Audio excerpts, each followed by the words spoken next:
Hey there, Chelsea here, MonarchAlley. I am a vintage lover, thrifter, and part-time reseller. Today I have a thrift haul for you that is exclusively men's clothing items. If you've been watching my channel a while, you probably have noticed that I typically pick up women's clothing, dabble in children's clothing a little bit, and I love vintage home goods and decor. It isn't often that I actually look through the men's clothing when I'm sourcing. It's kind of the last place I stop if I have time. So I decided, new year, new me, let's do it. I need to learn a little bit more about men's clothing because I do know that the average sale price could be pretty good and certain items do sell consistently for great prices. So why am I not sourcing to my fullest potential? Before I went out sourcing, I watched several YouTube videos talking about top brands, what types of styles sell well and consistently for good money, and I felt very prepared to really kick butt at this challenge. Y'all, it took me three trips to get you the haul of maybe 12 items that I have today. It was so hard. I definitely have a learning curve ahead of me, but I know with practice I will get there and be successful. So I'm going to share my experiment with you, so hopefully you can learn a little bit more about men's clothing, what to pick up, maybe what not to pick up. We'll see from my haul, and we'll just take it from there.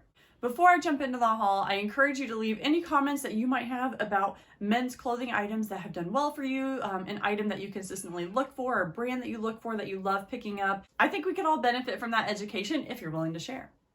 I did take a little sourcing footage, so let me show that to you now.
All right, we're back. Let's see what I picked up in these 3 different thrift trips. Oh my goodness. So one of the most exciting items that I picked up, I'm going to start with now. It's these shoes.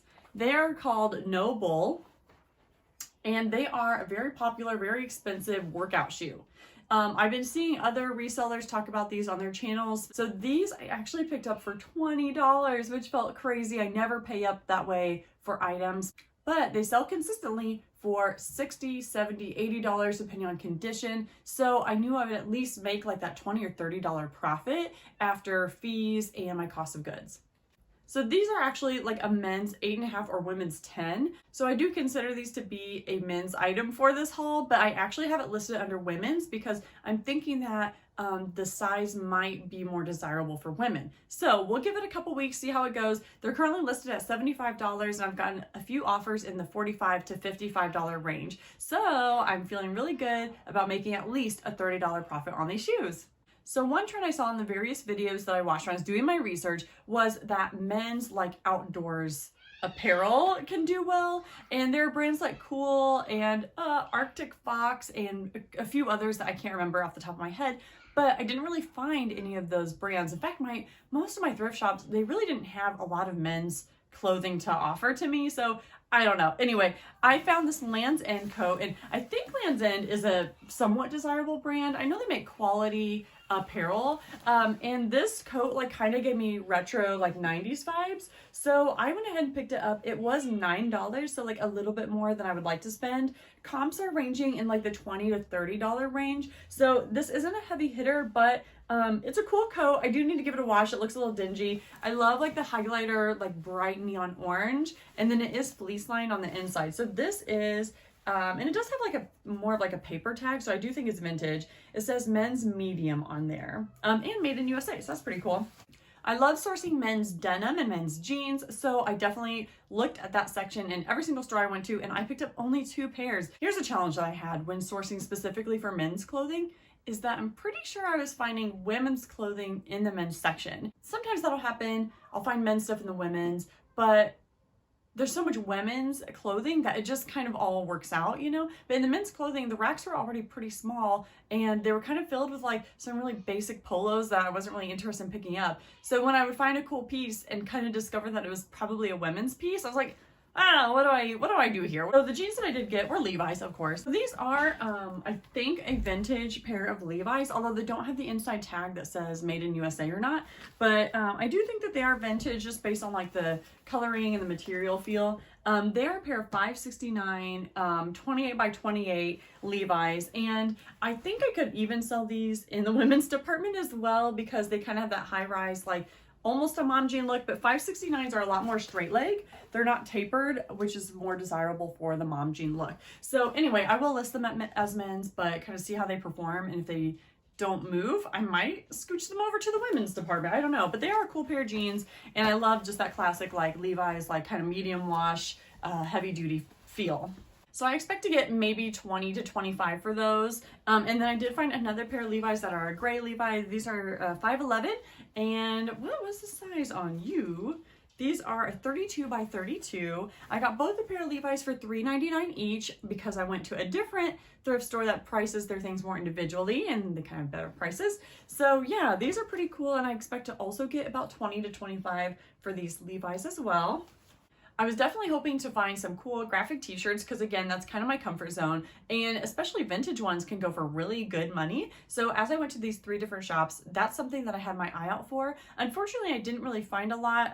Like I said, my shops were just kind of low stocked. I think it's the post holidays, like people are still starting to do their like post Christmas purge, and maybe they don't have a lot, or maybe they're having staffing issues and it's difficult to get new items out. I don't know, but I did find this cool Naruto graphic t-shirt. It's a small, it's kind of a little shirt, but it looks like it was like hardly ever worn. And I think I could get like probably about 15 for this because it's in like new condition, and it was only $2.99. So I feel like that was a pretty good deal.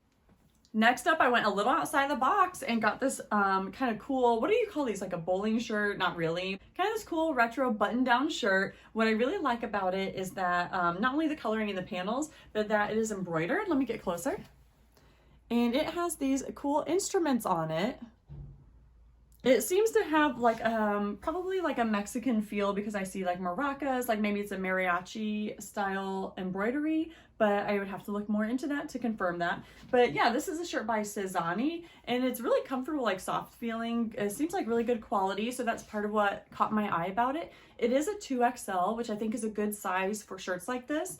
And when I looked up comps in the store, there were none listed except one blue one that was listed for $70.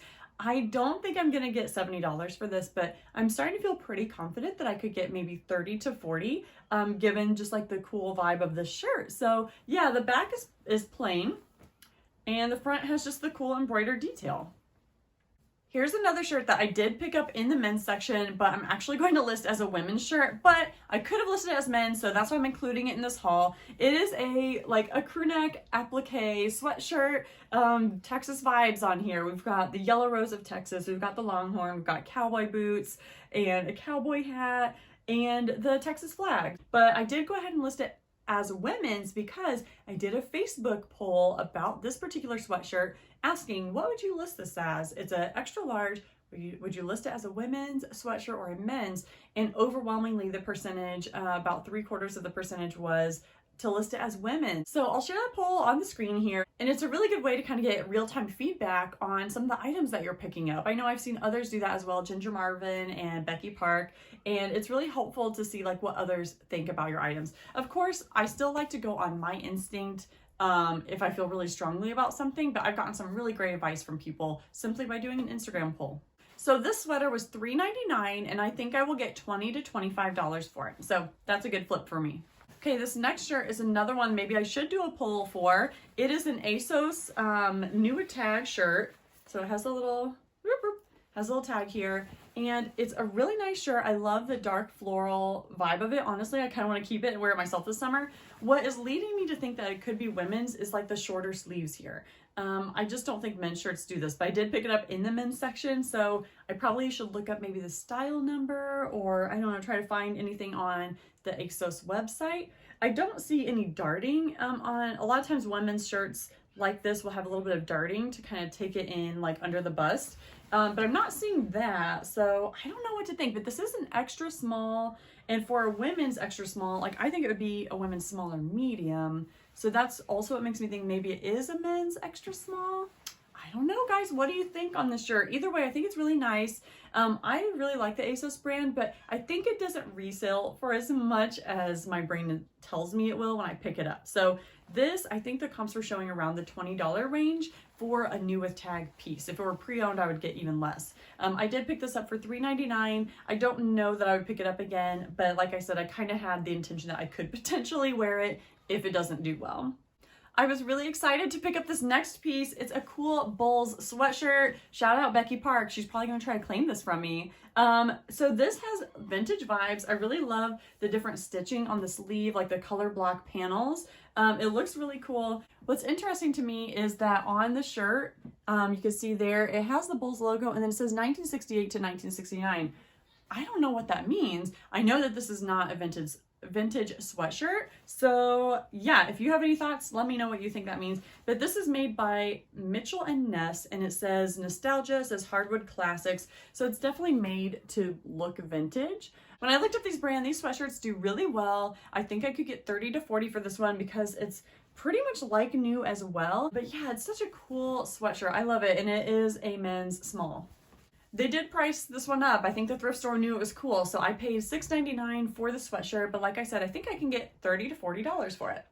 All right, my last item, and then I will give you a breakdown of what I paid and what I expect to get. My last item is a grandpa sweater. Guys, this is what I look for every time I go thrifting in the men's section, and I don't know why, but I have had the hardest time finding sweaters like this lately. I love the look of this. It's pretty unique. It's got the cool plaid design on it. I love that it's kind of a blue-gray with the brown. The V-neck is very neat. It goes, you know, across the back as well. The only challenge here is that I don't have a brand tag or a size tag, but the inside tag does say made in USA and it says it's acrylic, so I can at least give some of those product details in my description. And then what I'm going to do is just take the measurements and I'm gonna say this is a men's medium, but then also make a note to see the measurements in case I'm wrong because there's no size tag.